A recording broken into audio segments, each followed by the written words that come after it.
Welcome to the Multi-Orgasmic Mama podcast, where sexual taboos around sex and motherhood are broken. I am Tilly Storm. I'm a holistic sex and intimacy coach, a jade egg, and a tantric sex teacher, and I work with high-achieving moms to have epic sex and pleasure in the bedroom and beyond. If you struggle with lack of desire and energy for sex, getting out of your head, if you don't know what you want or like sexually, or maybe you're just curious to know what the nervous system, somatics, and embodiment practices have to do with your sex life and your experience of pleasure in the bedroom and in your day-to-day life, I want you to download my private podcast training, 5 days to epic sex and pleasure for high-achieving moms. Be sure to put in the www.tillystorm.com/5-day training to download that free training today. If you're enjoying this content, please be sure to subscribe to the podcast on your favorite podcasting app, and please leave us a 5-star rating and review to help spread the love. Hello, my beloveds. Welcome back. Today I get to share with you all about my amazing experiences in the jungle in Colombia on a 1.5 week long ayahuasca retreat with my mentor. I am so excited to be sharing with you about the journeys and the experiences I had of more deeply embodying truths I already knew in my head and in my logical mind. But as I always say, there's always another level of embodiment that gets to happen around certain words or phrases or affirmations we like to tell ourselves are true. Yet, maybe they don't exactly feel true or land true in our bodies. And I'm excited to share with you about that deeper level of embodiment that I've received on a couple different truths that I knew to be true in my head, but have more deeply embodied since doing this experience. Okay, so one thing about the ayahuasca journey is that there are so many different stories that you'll hear out there, so many people who may have had amazing, life-changing experiences, and then some people who had crazy, traumatic experiences. And there is a reason that I chose the mentor that I chose and worked with who I did and went to the place that I did. Firstly, because it made sense that if you're going to do a plant medicine like this, then you should probably do it in the place that the plant comes from. So doing an ayahuasca ceremony in the United States in a crowded building or with a lot of people never really made sense to me. That actually felt really unsafe to me.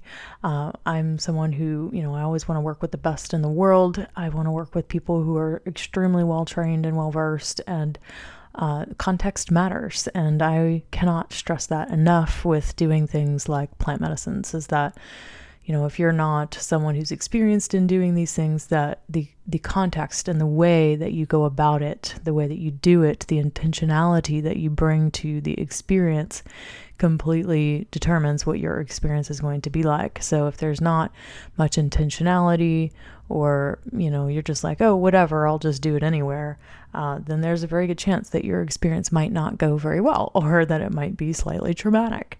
And this is why it's so important to, commit to working with someone that you really trust and that knows how to work with the medicine and can teach you how to work with the medicine.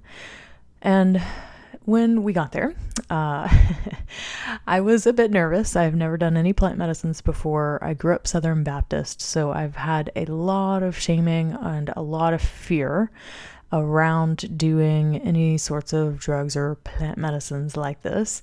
One of the stories that, I received growing up is that, you don't do drugs. You might die if you do. I got that hardcore, being raised in a family that didn't drink alcohol at all, that didn't even dance, and, there was never alcohol around my house. In fact, I remember taking a waitressing job when I was 18 years old in Colorado, and I worked there for like 2 weeks because I literally could not figure out the alcohol. Yes, I was that naive and dumb about alcohol. Like, I didn't know the difference between liquor, wine, and beer. Like, I couldn't figure it out simply because I didn't grow up with it. Like, no one in my family had it, no one in my family drank. So it was all obscure to me, right? So this is the type of conditioning that I had, is that, no one does drugs. So it's just not a part of our life. And this isn't something we do. And if you do, you might turn out like those terrible people, or you might just die. So going to do this whole experience was a huge step for me to even trust that it was safe to do it. And the first 3 ceremonies that we ended up doing were very much healing this inner child part of me that believed that this is totally not safe. You're going to die if you do this. You shouldn't be doing this. This is wrong. All of these stories. So when I first heard the call to do ayahuasca, it was maybe August of 2021. And I found out about this retreat, and I knew that the person facilitating the retreat was someone that I could trust to do it. And she'd worked with the plant medicine for over 10 years. And she took us to a place in Colombia, out in the jungle where the medicine is grown, where we work with facilitators who have been working with this plant since they were 7 years old and are now 77 years old. So they've literally been working with the medicine for 70 years. And this family that runs the place is very well versed, and they grew up with it. They grew up with the plant. They know how to work with it, and they make it there, the tea there on the land. So that felt really important and safe for me. And going into this experience for the very first time, I was very open-minded, but at the same time knew that I have a highly sensitive body. I had been preparing my body for up to a month. It was like 4 weeks before going on the retreat, doing a dieta, making sure that I'm not, I already eat vegan, so I'm very, healthy, and clean living is already a part of my everyday experience, but how could I up that game even more? So I cut out all caffeine, I cut out all alcohol, and basically went to just raw foods for about 2 weeks before we started. And I lost some weight as well. I don't check a scale. I haven't had a scale in a decade probably, but I know my clothes were like falling off of me by the time that I went there. And, I had spent all of this time cleaning my body, upgrading, up-leveling my cells, and really preparing to have an extremely transformative experience. And this is so important for people to do, especially if you don't eat very well or have a very healthy lifestyle. Otherwise, you'll end up doing what a lot of people do when they first go into ayahuasca ceremonies, and they puke all over the place for days and days and days as long as they're doing it. That was not my experience at all. I puked one time, the very first time, and that was it. And 5 different ceremonies that lasted, 8 hours each time. So it really does matter that you prepare your body and your spirit as well. So I also did a lot of spiritual deep dive with my mentor that, she directed us to do as a group, working through our unconscious commitments, things that, we really wanted to bring into the experience to heal and to integrate. The amazing thing about ayahuasca is that you can go in with an intention to heal something, but that doesn't mean that's what you're going to get exactly, because the plant, it will give you whatever your soul requires to experience its next level upgrade. And what your intention is might not quite be what that next level and what your soul requires to be upgraded around. And one thing that I learned that was super amazing about this plant is that it is a divine feminine plant, that it is a teacher, that the plant has a higher consciousness that it shows you. And some people call it grandmother or abuelita. And grandmother is the consciousness of the plant. And the plant shows you what all it's ready to heal and integrate. So going into the first experience, being someone who has a lot of conditioning and negative stories about doing drugs or plant medicines in the first place, I was hesitant but open-minded at the same time. So the very first day was feeling feeling the plant out, learning how to work with it, and also recognizing a bunch of stories that were based on past beliefs and experiences and patterns that turned out to be real for me. So I had this belief that, doing drugs or anything like this is dangerous, maybe it's not safe, blah, blah, blah. And that was my experience. So the very first time it felt very not okay. I was in the middle of the experience thinking, oh my God, how in the world would I ever do this 4 more times, 4 more days over this 8-day experience? I was thinking, oh my God, this is so overwhelming. There's so many visions I'm starting to see, so many things I'm feeling. I'm being hypersensitive to everything. I'm already an extremely sensitive being, but when I took the medicine, it was just kind of, the first day is supposed to be about noticing how your body reacts to the medicine, and recognizing that I didn't tell anyone, and I take full responsibility for this, but I didn't tell anyone how I'm sensitive in my body, that I don't need a lot. I don't need like the normal dosing that everyone else probably needs in order to feel things. And that's always been the case with me, even around a glass of wine. I can drink a quarter glass of wine and be done, like completely done for the day. And I did not share that with anyone. And I ended up taking more than I needed. So that, again, I take full responsibility for. And the experience, because I didn't speak up for myself and use my voice, it was a bit overwhelming in terms of these sensory things going on. So I noticed patterns of being hypersensitive to the noise in the jungle. You had so many birds out there. There's someone weed eating, and the weed eater felt like it was right at my ear and just piercing through my ear. And, the sensations, if a little wave of hotness would come on my skin, it would feel like my skin was burning. Or if the wind blew across my shoulder, it felt like my shoulder was turning into ice. So my whole sensory awareness was so heightened that it felt a bit overwhelming at first. And there were moments where I would go in between this hypersensitivity to, okay, just accept, relax, try and relax into this. And then coming into moments of absolute and pure bliss and ecstasy, being like, oh my God, this is amazing. And all of these visions coming to mind. So the medicine, it can work on different levels. It can work on a emotional level. It can work on a visionary level. And everyone is kind of different. So my boyfriend ended up experiencing lots of more emotional things. I experienced so many visions.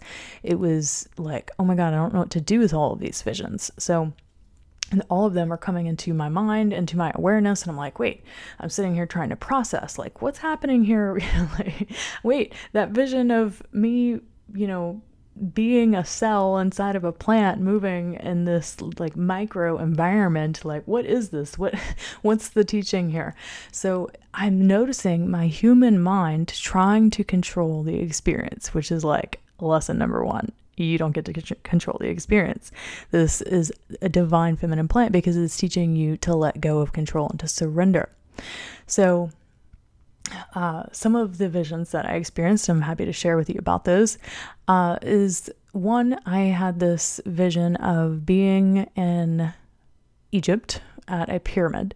And in this pyramid, I'm standing at the pyramid and the sun is beaming down on my head into my crown. And I'm in this pure bliss state. I'm experiencing wholeness and oneness with the divine, feeling myself as the divine itself. And all of a sudden, the bricks of the pyramid start to turn into slot machines and bring me into this casino scene. And I'm like, I don't like this. What is this? I was just in this pure state of bliss and experiencing my own divinity. And then all of a sudden now I'm in this like really low vibe place where, that I don't want to be in. And I'm recognizing this and noticing as it's happening. And also all of a sudden, like, I'd have this new vision come into my mind of like, oh, I'm all of a sudden now in an Alice in Wonderland scene where you're in the jungle and there's like the big red mushrooms with the little black dots on it. And I'm like, oh, I don't like this either. I want to get out of this, So I'm noticing my human mind being like, oh, I don't like this. Oh, I want to get out of here. There's too much noise. Oh, I'm so sensitive. And I'm noticing all these things. And, once I finally start to come out of the experience, it's like, oh, now I get to integrate this and really learn how to work with the medicine. So I chat with my mentor, and we have, we meet up each evening after our ceremony, and we process and discuss what came up for us in each of the ceremonies. And I'm talking with her and I'm like, yeah, so I've had all of these experiences, these visions. Some were amazing. Some were like, oh, I don't like this. And she taught me the most amazing ways to work with this. And like the whole point of doing ayahuasca in the first place. One is that because it is a divine feminine plant, it helps you to learn how to surrender to anything and everything that's coming into your field of awareness in each and every moment, and to also know that you are a sovereign being and have the power to choose whatever you want, whenever you want it. So going into the second ceremony, completely different. I still had a lot of fear come up. I still had a lot of inner child healing, working with my inner child saying, hey, no one dies from this. It's safe. We're going to be okay. Now we know how to work with the medicine. And that being that, once we drop into the experience, it's not about judging the visions that come to mind or the emotions that you're experiencing. It's about how much can I accept this without trying to process, without trying to dictate what's going on, without trying to control the experience, because whatever is coming into my awareness is there to be healed, because this plant works on that level of whatever your soul requires. So who knows why the pyramid bricks turned into slot machines from a casino, maybe I was a gambler in a past life. Who the fuck knows? I don't even know this, right? But that doesn't mean that there was healing and integration that was taking place in the first place. So learning how to work with the medicine was the biggest game changer between the day one experience and then every day after that. Working with it meant that you relax into the experience, that you breathe, sound, and move through anything and everything that might feel at the slightest bit uncomfortable and amazing. So going into that second experience was, again, like being with my inner child, showing her, hey, I've got you. You're going to be safe. I promise. We're going to heal this. I'm going to prove to you that this is safe, because I know that there's so much resistance inside of me. I know you're so resistant to this that resistance is just proof that whatever is on the other side of this is going to be massive. And it was. And I'm going to share you with that. I'm going to share that with you, the day 5 experience in a little bit, but working with that inner child to show her that it was safe. So what we did was we played in a field of sunflowers. I'd be like, okay, so look, I'm going to show you that the whole time we're taking this and we're in ceremony, that it's totally fine, that in every moment we can choose that even if something in our awareness comes up that we don't like, how can we come back to full acceptance and love and without judgment for what we're experiencing, and also choose to experience more of what we want. So I'd have, other visions come to mind that, maybe they weren't necessarily something I think I would want to choose. And then I'd be like, okay, wow, thank you, guilt, for coming up right now. Thank you for all of the ways that you've taught me and all of the blessings that have occurred in my life because I experienced guilt early on. So it's like working with these emotions and these inner child parts of me to accept and love them, because that's what all integration is about. All healing only takes place through love. Okay. The only way things ever get healed is through complete and total love and acceptance. So if you don't want guilt in your life, then what do you get to do? You get to love the guilt. You get to see how it has supported you in all the ways that it supported you. And the more that you can accept it and love it and have appreciation for it, the more that it's like, oh, okay, great. Thanks for hearing me. No big deal, right?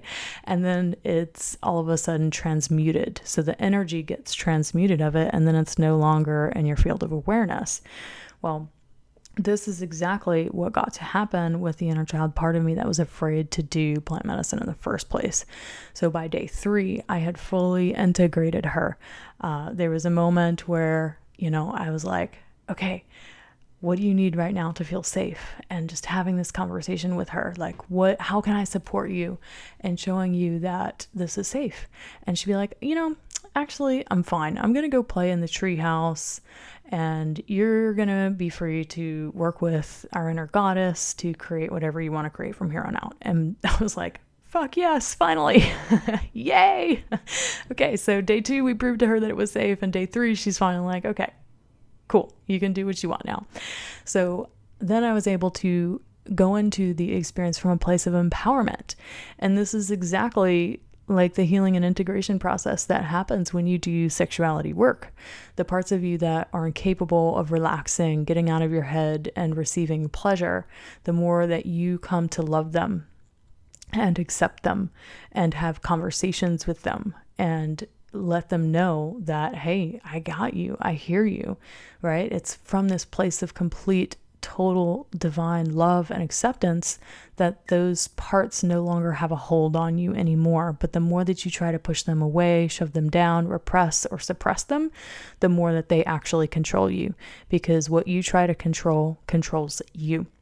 And this was the greatest lesson from those first 3 days of ceremony, was that I was trying to control the experience from my inner child's eyes, and at the same time I wanted to show up through a different, more healed and whole identity and experience whatever was there for me beyond healing the fear of doing it in the first place. So showing up in that different goddess identity completely changed the experience. So I had this massive ancestral healing experience on day 4 around my family and their fears and concerns around doing things like this in the first place as well. So I remember being with the medicine and being with my inner goddess, and us going back into my childhood home, which my parents still live in to this day. And when I'm in this home, I see a portal open where all of the angels and the enlightened masters and the sentinels are all there right at my childhood home. And these are also the same ascended masters, enlightened beings, and sentinels that are on the land in Colombia that were, keeping the safe space for us to be able to go through this experience and for it to be of our highest good.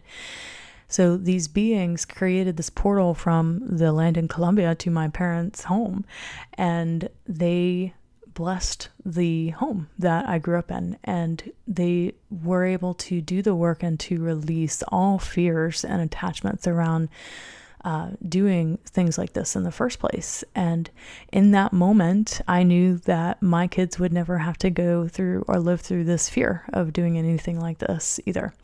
And I remember calling in my kids, and, one on each side of me, and saying, here it is, like, we're breaking this pattern for you, because there's no reason that you should ever be afraid of doing anything like this, that there's no reason that you would need to have the level of fear and hesitation and resistance that I did growing up around an experience so beautiful that can open you up to deeper truths about yourself, to heal and integrate parts of you, right? Like, no one should be scared of doing those things, but that's the story I got growing up. So in that moment, that line was broken, and I stopped it because I healed it, and I chose to heal it. And that's exactly what women do in the sexuality work that we do in my coaching system programs, is that a lot of them do it for their children. Maybe you can't find the muster up the courage to do it on your own, or maybe it feels so scary and you're so resistant to it. But if you call in your children and you're like, okay, maybe I don't know if I can do this for myself, but God freaking damn it, I'm going to do it for my kids so they never have to suffer through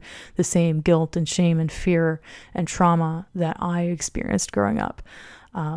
This is massive, because so many people, when they sign up to work with us, this is the healing that gets to happen, is that it's not just happening on you, but it's happening for your children, so that they never have to go through the shit that you went through around your sexuality and relationships too.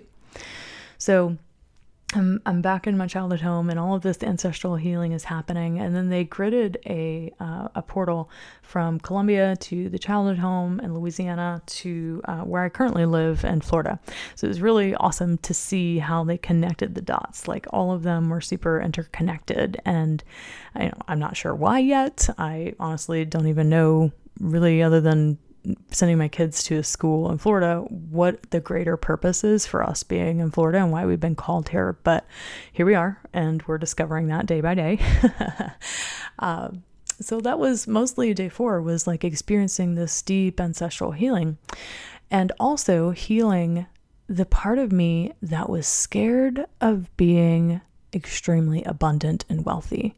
So I've done really well in my business. I've made over 6 figures several years in a row in this business, and I've been really proud of that. But there was also a part of me that felt that I've done it from more of the hustle mindset, that I've done it from more of the strategy, and I got to do all these things, right? And there's the same inner child part of me that got that story growing up. My dad being a plumber and air conditioning and heating guy, he worked his ass off, like 14 hours a day in 130-degree attics his whole life. For 55 years he did plumbing and AC and heating, and he had a business that it provided, but that's about all it did. And it was a struggle for him. So I got that blueprint that business is hard, that you have to work hard to make money, that you have to do all the things, that you have to struggle, and that you do the service and hopefully you get paid. Because I remember my dad not getting paid from a bunch of clients. He'd go do the work and then they never pay him. And this was what I grew up thinking that business had to look like. So I remember experiencing my inner child being like, oh, I'm actually afraid that if you were experiencing business as pure play and fun and flow, that you would have no reason to be with me or connect with me, that you would just abandon me. And I was like, oh, honey, no, it just means that I get to be with you in a new way where we have more time to celebrate our successes, where we can relate not through shared struggle, but through shared celebration. And I realized that this was the exact same transition that's been happening within my own family of origin, that, I'm on a certain level of awareness and consciousness, and they're on their level of awareness and consciousness and their own journey. And they're still very extremely Southern Baptist and fundamental Christian, and that's okay. But recognizing that I'm no longer available to relate to them through shared struggle. When I go visit, it's often, sitting at the dinner table talking about all the people that are sick in the family, how we have to go, provide these meals for these people this week, and, how Aunt so-and-so, had to get her appendix taken out, or, how so-and-so has cancer now. And, it's just all about sickness, struggle, lack, scarcity, it's dense. So when I go visit, it's often remembering that people actually live in this paradigm. It's such a contrast for me, because I don't live thinking these things on a day-to-day basis. I'm focused on how awesome my health is, how awesome my body is, and how it's always supporting me and doing exactly what I want and creating what I want, and all of the beautiful things that I want to create for myself and the successes that I've created. And then recognizing that my inner child, I was actually choosing to relate to her through old patterns and conditioning based on shared struggle as well, and how she believed that it wasn't possible, or that maybe if we weren't struggling or trying, or, not that we're really struggling, but, if we're not having to try to do all the things, then maybe I would have no reason to commune with her. That I would just abandon her and leave her alone. And then I'm like, oh, sweetness. Like, of course I would never abandon you. Of course, even if things were super easy and we attracted clients like crazy and our podcast blew up, of course I would still be here for you, because I get to relate with you on the level of play. And the more money that we make and the more clients that we have, the more the world changes for the better. And the more that we have to go play at the beach all day and not be working all the time, the more time that we have to play with each other. So I got to prove to her that being uber successful and attracting more clients and being more in alignment with what I teach, in that doesn't mean that I wouldn't relate to her or have connection with her. It means we just get to shift how our relationship gets to evolve, that it gets to be one through, we get to relate to each other through shared celebration around all the beauty that we've created, all of the flow and the abundance and the play and the pleasure that we've created in our life. And she's like, oh, okay, I see. Cool. So day 5. Day 5 was by far the most magical experience around my next level of embodiment around pleasure and play, around my business in general. And when we went into ceremony and I started to drop into the experience, I went in knowing that, this inner child part of me still needed some attention, around what happens when we attract $1 million clients or, $500,000 clients. What happens when that becomes our reality? Because that's where we're going in this business.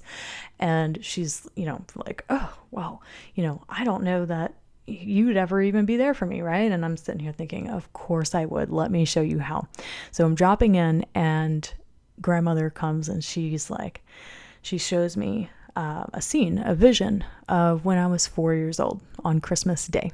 So it's Christmas Day. I'm 4 years old, and I get this yellow paddle car. So this is one of these little cars that you can ride down your driveway, and you push your feet like in a paddle boat, and it makes the car go. So I get one of these yellow paddle cars, and in real life, it was like my favorite toy growing up. I spent so many hours on the driveway driving this little thing down the driveway. We had a little bitty hill on our driveway, which when you grow up in Louisiana, a little bitty hill is like, candy, because no one has hills. It's super flat. So we had this tiny little hill on the driveway where I'd go up in the garage and start paddling the car, and I'd go down the driveway, and it was so much fun. And grandmother shows me, she's like, okay, now I want to show you something that not even your parents know about this little car that you've received for Christmas. So I'm like, okay, cool. So she's like, all right, go to the driveway, get your paddle car ready, and we're going to go. And mind you, grandmother's like, sweetheart, this is the day that you decided that work had to be hard. Because I remembered that all of the things my parents would say, like, oh, you got to be a good girl to get presents on Christmas. You got to work hard to have the presents that you want for Christmas Day. So I had all of this conditioning from early on, and grandmother shows me, like, this is the day you decided that was true. And I'm going to show you how we can change that. So I get up to the driveway, I'm going down in my paddle car, and I'm starting to go down the hill, and I'm like, yes, this is so fun. And grandmother's like, okay, now look down at your feet and notice what happens. So I'm looking down at my feet, and all of a sudden, all of these dollar bills start flying out of the air, and it's like dollar bills everywhere. They're going all over the driveway. They're flowing out. They're like flying out like one of those machines that you can envision, that have the air bubble in it, and it vacuums or blows the money out, or you know what I'm talking about. And it's just like flying everywhere. And she goes, see? Working is as easy as play. Making money is as easy as playing. And in that moment, I had the biggest emotional release and up level and upgrade, because in that moment, I knew that is true in my body. That, oh my God, like creating aligned clients at the level that I desire to work with them at, that it's actually possible, that it's actually happening right now. And it's not hard, and it doesn't have to be through struggle. That the way that I attract what I want to create in this business is through playing, through being the living example of what I teach and preach. And in that moment, it was so much of a release. I just started bawling. I was just like, oh, yes, making money is as easy as play, because it is. It is. So before that moment, I could think in my head, yeah, I mean, like money is as easy as breathing oxygen.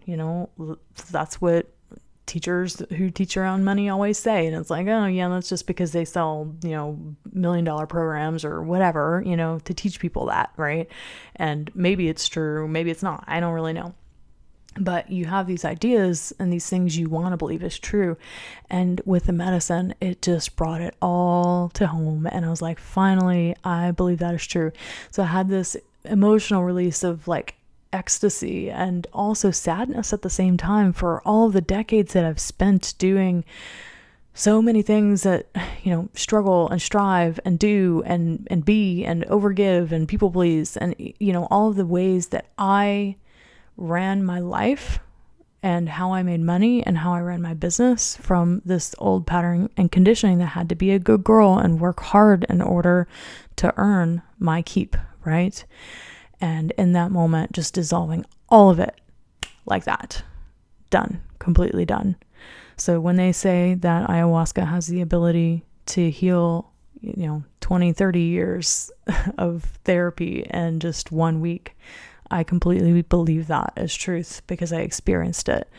I've worked on healing money and, struggle and lack and scarcity stories so many times in my life before, but never have I gotten to that level of embodiment and truth and knowing in my bones that that was true. So yes, this medicine is absolutely incredible. I've learned how to work with it and in the way that there's no judgment, that there's only acceptance for all that is, because everything has a right to exist. Even if you don't like it, it still has a right to exist.